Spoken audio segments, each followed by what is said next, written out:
Because you see a lot of people telling you about niching down. Focus on one thing, like getting to align with one thing, get consistent into one thing. Otherwise, it's not going to be no success, right? There's still people that need to be aligned and consistent into one thing to actually bring the result. And you have other people seasonal into whatever they want to do with the creative outlet. And I can understand that a little bit better now, because I always was that person that think that, you need to niche down. You focus on to one single thing because nothing is going to happen. And now I think the biggest question in 2022 is to understand whether or not it's still true.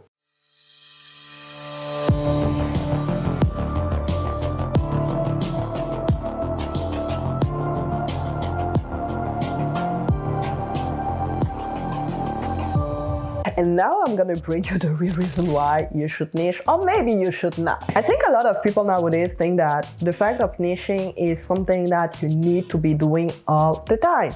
And we got that speech for so long right now. And people are afraid literally to even try to explore a different facet of the creativeness, because they always heard that it's true and it's not. Hello people, welcome back to my channel. Salut les amis, bienvenue et bon retour sur ma chaîne. Hola, bienvenue à mi canal. Konnichiwa, watashi no channel ni yakuso. I hope you're doing fine today. It's another day, another week, another video. My position was so much more into niching. If you know what you want to be doing, if you're somebody that already are specific into it, and then not niching when you're exploring it.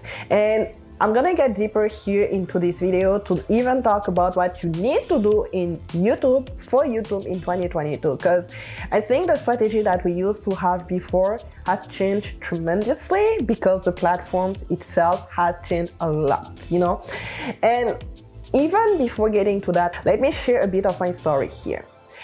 I'm somebody that's been creating videos for over 12 years at this point, and it might not reflect on my views or anything that I'm doing on this channel, because I used to have a channel before it and it's still alive somewhere in the platform. Lady the Creator, I think it's Lady Tomo or Lady the Creator. Type it, you're probably gonna find it. The first reason why I actually even ended up being on YouTube was more because I love collecting Korean clip video, Japanese pop songs, and I was a big fan of Ayumi Yamazaki, Gakto 7 onto the K-pop world. All those people are really like OG when it comes to J-pop and K-pop, but it's something that I started listening when I was 9-10 years old. So there's nothing new about like me being in love with Japan, South Korean and whatnot. The thing though is that when I started doing my videos, it was about like exploring, it's about creating. I love from the get-go the idea of creating those emotions when you watch something, because every time that I was watching video clips of my Korean singers and everything like that, I would always have those emotions of being inspired, of being like, oh my god, the look is everything, the song is everything, there's something really deep into it. And remind you that back then I was not even learning Japanese as I'm learning now, because I started learning Japanese way after. But when I was discovering those artists, everything was more through the emotion that it could bring me when I was listening to songs, or even more watching them, because I'm more like visual. I'm a visual creature. And watching those video clips, the look, the tone, the attitude, everything was so magic to me. And it just made me want to create that outlet when I was doing videos, and that's why I always referred myself as somebody that wouldn't talk much into that way, but more so trying to create some type of emotion based on a song, for example. All of those years I started doing it, and then I moved pretty much towards fashion. Why? Because I love fashion. I grew up around a family and a mom that are literally fashionista. She loves dress up. My mom is you have to look up the part. Whatever you do, wherever you go, you need to look up the part. You need to be like the fancy. I don't know if it's the African in her, but it's really important to keep up the appearance at that point. And it's something that I actually learned to do growing up. So for me, dressing up is really a big part of me, a big part of my lifestyle. To the point of deciding to really dive deeper into that when I started exploring more of my creativity through this platform on YouTube. So it was natural for me to start fashion, right? It was natural for me to give advice on fashion, dressing, because I really had fun doing it. It was like, I want to be a stylist, that's it, that's done, that's set, that's solid, that's what I want to do, that's the end, I'm gonna be a stylist forever and ever, I'm gonna be a fashionista. Like, there was a lot of things that I couldn't even think beyond just being a stylist. I was like, that's it. My vision for me wouldn't change because I was so passionate about it back then, right? It was natural for me to stay and think that I would just be like that for the rest of my life. And then the more I was doing it, the more I was starting to work with like some coaches with my own business, the more I would find myself actually discovering that there was something more that I wanted to do out of it, you know? And it was not even about the money at this point, it was more so because everything that I would relate to fashion, it would be more so into the self-confidence. What fashion can bring to you as a human being, how you would feel through dressing up. Not more so the fact that you can look up the part, which is still important to me at least, but more so the fact that through fashion you can actually bring emotions, you can actually feel better, you can decide which emotion you want to have through deciding which piece you want to have on you. And that was magic for me. I was like, I got to really feel good about just dressing up and deciding what I wanted to have, because my fashion was an expression of my creativeness.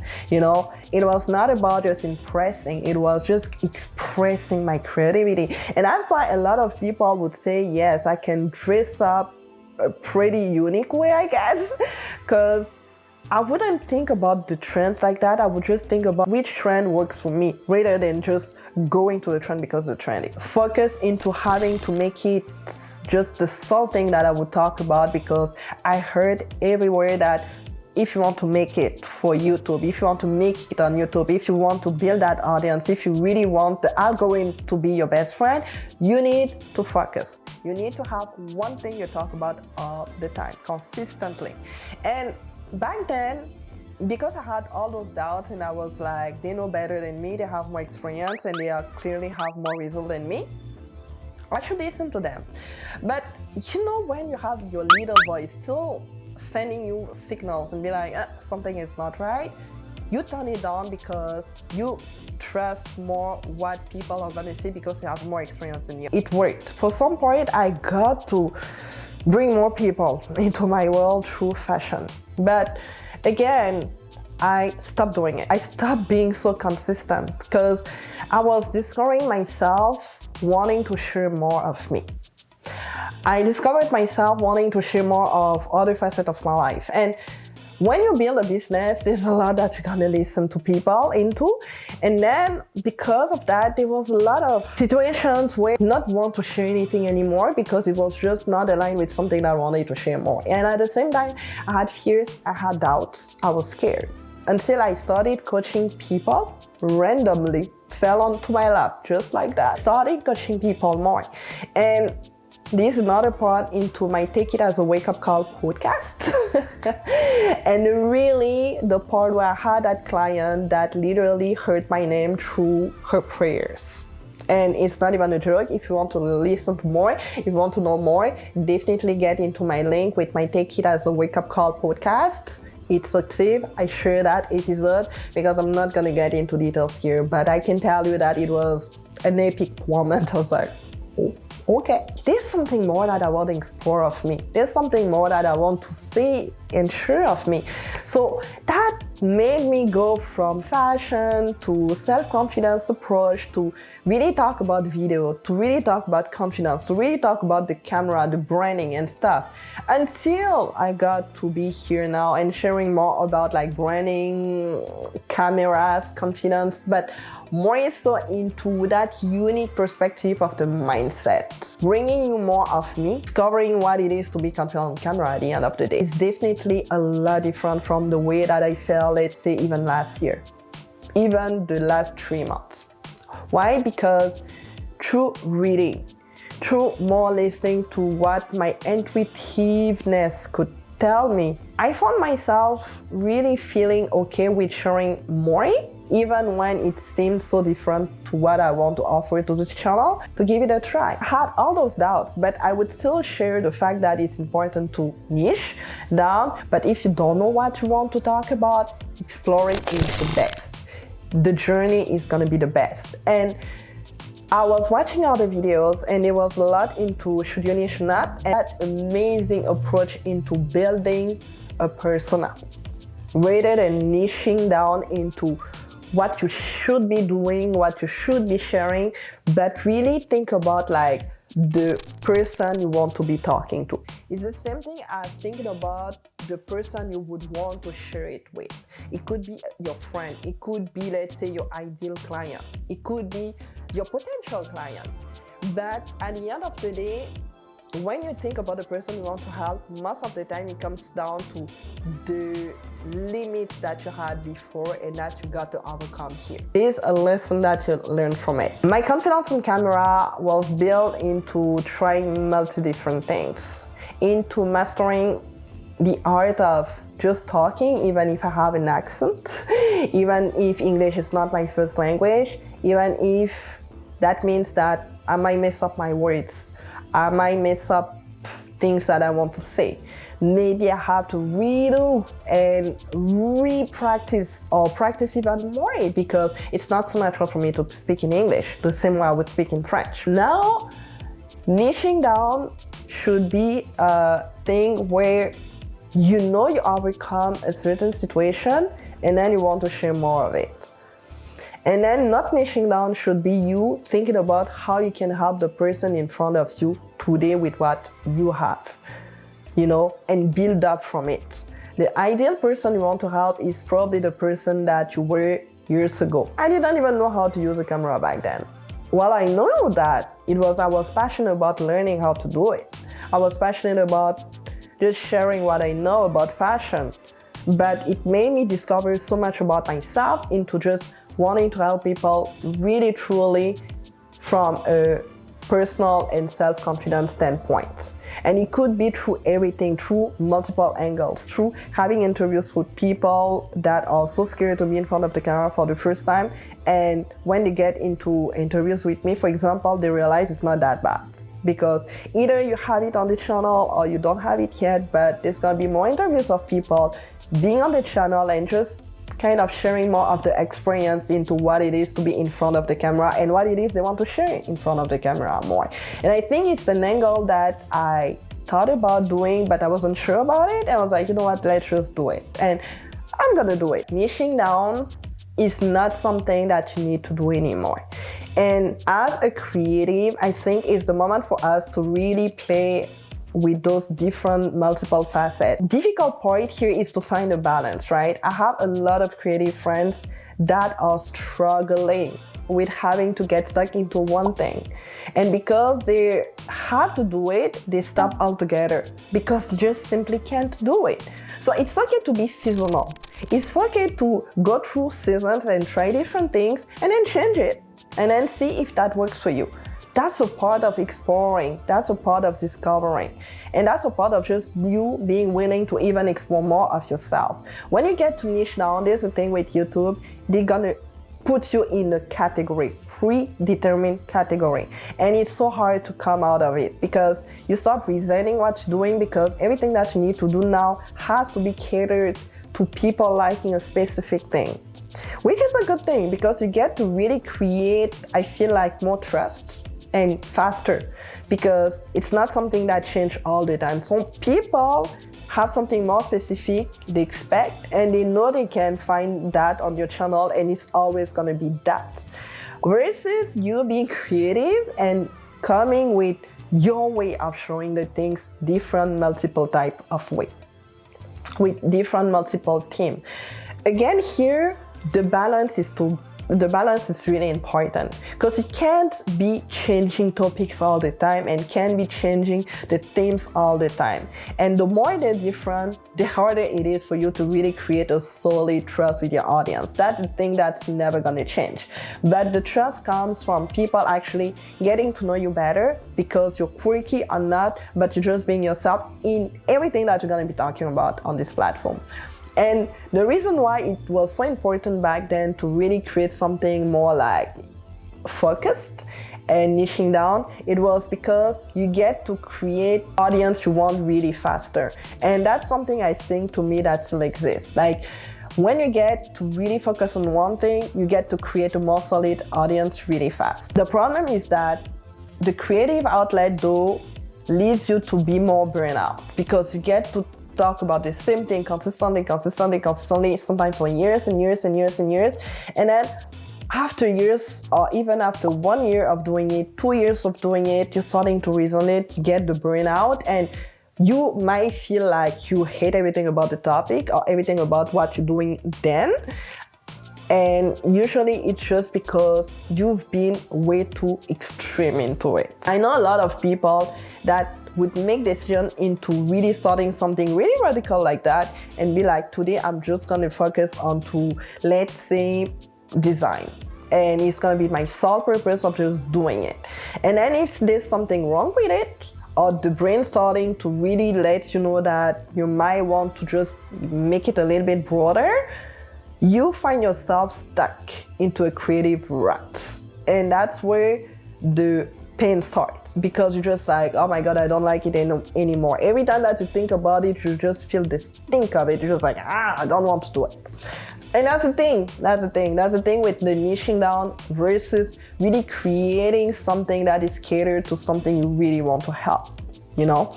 And like I said, somebody that you want to help is usually somebody that was you years before. So that's the idea for me when it comes to niching or not niching down. And I just hope, like, through my own experience, learn something out of it. Of course, it's not like specific tip. I think the first thing would be to really explore and know yourself the best. And the best way to do it is to actually see whatever you like about you, whatever you like about what you watch, whatever you like about people you're talking to. What is it you like about certain things that you see, certain things you watch, certain things you listen to? It's gonna give you the hits, it's gonna give you those little things about yourself. And a lot of people listen so much about what people are gonna say rather than listen to whatever their heart are gonna say. It's because the extreme wants you to be like, either you listen and you just do it, or if you listen just to your intuition, you might not even build a trust or connection with people, because you might get out there, talk about something that don't interest anybody. So between all of that, you need to find a balance. You need to actually get to know the people you want to talk to through yourself, or through actually talking to people, asking questions, and be like, what is it that you really want to hear the most? And if that resonates with you, there's already a common point here. There's already something that you can bring up. It has to be something that resonates with you first. You need to niche in 2022, to be honest, not necessarily. Because most of people that I see succeeding on this platform are usually is the most random success ever. They were doing something that they liked, started working even more because they were being so authentic. They were not thinking about, oh my God, I'm gonna be monetized in, let's say, 3 months. They were like, let me try, let me explore, let me see. And then, oops, oh, that happened. Yeah, that was fast. That was my biggest lesson of the past 2 years through the pandemic. It was to actually find a joy into whatever you're doing. And it might sound cliche as H, but it's important. It's important because people right now, they're just tired of people trying to conform. They want to see unique perspective. They want to see differences. They want to see those different facets about themselves they can't necessarily project. And when they see somebody do that, they're really even more inspired, and that gets them to connect with you even more. I hope that makes sense. Overall version of what I think about it. If that's something that you want to see more on this channel, that's gonna be amazing for me. I'm gonna be able to explain it to you. I'm gonna be happy to explain it to you and share with you, but let me know. I hope I'm gonna see you soon. I will see you into my next video, and until then, like I say all the time, keep smiling because it's free and contagious in a good way. Bye.